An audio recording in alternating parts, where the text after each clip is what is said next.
Self-driving cars are just around the corner. We hear it almost every day as car companies and tech firms race to revolutionise the world of personal transportation. Do you know what though? Autonomous cars are also right under your nose in highly advanced models like the Mercedes-Benz S-Class that are being held back to meet laws that are still coming into shape. Keen to explore what the future of autonomous vehicles will look like, Mercedes has sent its most advanced car on a round-the-world tour, released artificial shackles from it and sent it out into the world with a team of expert engineers to see just what the future of self-driving cars will look like.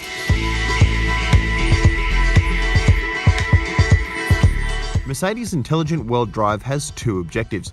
One is to gather data from 5 continents, saving terabytes upon terabytes of information that will be used to improve future models.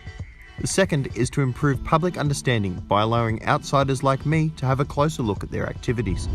So, welcome to the future. Here we are driving down the Hume Highway. It is normally a huge slog driving from Sydney to Melbourne, hour after hour, with nothing to see, very little to do, just a real chore at 110 k's on the road. But today we're doing things a bit differently. I'm in the right-hand seat, usually the driver's seat in Australia, but we're in a left-hand drive prototype car. Yeah, it doesn't matter who's driving, because this is a car that can drive itself. It's a prototype Mercedes-Benz S-Class with some special modifications that allow it to travel along the road pretty well without driver intervention. Behind the wheel is Jochen Haab from Mercedes-Benz Research and Development, and we can shake his hand because he doesn't need to drive today. Hello. Welcome from my side. Yeah, the car is pretty much in control. So, Jochen, tell me about the car that we're driving here. Okay, we're driving a standard production S-Class model year 2017 that will be introduced in Australia shortly. But we use it as a research car or as a testing car for future automation vehicles. So what we did is we turned off in this car the hands-off detection that is time-triggered in a real car to remind you frequently that you're still in charge, that it's only a partially automated car. I have to do that manually. That's why only trained drivers are allowed to drive it. But it feels in normal driving as if it was a level 3 car. Yeah, so in this car you have to be able to take over driving at a moment's notice. Exactly. That's why I'm not sitting here like this. That's why I have my hands somewhat near the steering wheel. So this car has some technology in it that we haven't really seen in Australia, in that the cruise control system will adapt to speed zones all by itself. So currently we're set for 110, but as we get closer to Melbourne and you reach a 70 zone or something like that, as soon as the car sees a sign ahead, it will recognise that, show it on the dashboard, but then reduce its speed to 70. It even has a preview function, so it will start to reduce before that sign, with the goal of having that speed just about at that sign. Yeah. So the next step is to go to South Africa and to have another look at another right-hand drive market and look at some of the differences between them. So what do you expect to see differently around Cape Town compared to Melbourne?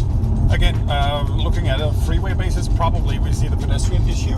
That's one of the most prominent things probably in South Africa, seeing things on a freeway that shouldn't be there. Yeah.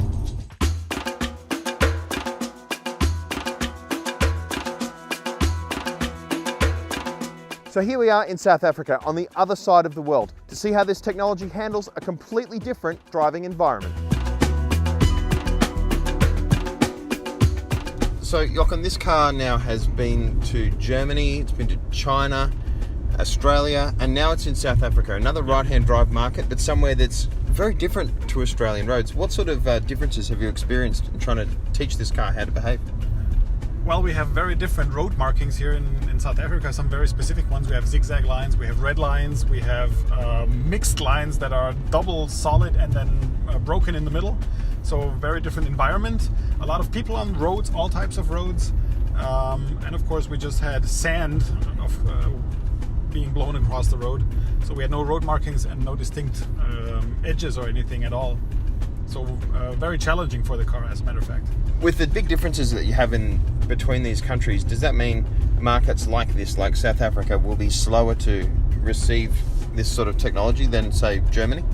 We will probably have a rollout depending on the market and the challenges we have. Also, of course, depending on the market demand. And of course, it also depends on the type of road that you're doing. Roads that you have a very good overview, you might open, but yes, there will be a rollout. And where does Australia sit in that? Because Australia is a very important market for Mercedes, isn't it? It is, and we have, as I said, in Australia, we encounter very innovation-friendly customers and environments. The population is very open to technology, and we have very good road marking, signage. So I see Australia at an early stage, much earlier than here. For that sort of experience, how far off is it to have a car that's completely autonomous in the heart of Melbourne or Sydney or New York or a city like that? We typically expect fully autonomous car, driverless cars, to be a shared business. So let's say a robotic taxi or something like that. So that will probably also start the rollout within the next decade. And then we'll see what cities, what mega cities, what interesting cities we have. So right now we're driving this car on a country road, and you know it's pretty much steering by itself and braking and accelerating, it's magic stuff really to experience this. Is it a legislative barrier or is it a technical barrier holding things back at the moment? It's both. It's pushing technology, and of course what we desperately need is the ability to test as freely as possible. And then of course we do need legislations to have clear rules. And in some countries it's legislation, in some countries it's technology. You can't really generalize that. This is a story that is just getting started. We'll have plenty more from the world of autonomous cars in the weeks, months and years to come. Keep an eye on Drive for all the latest in automotive tech.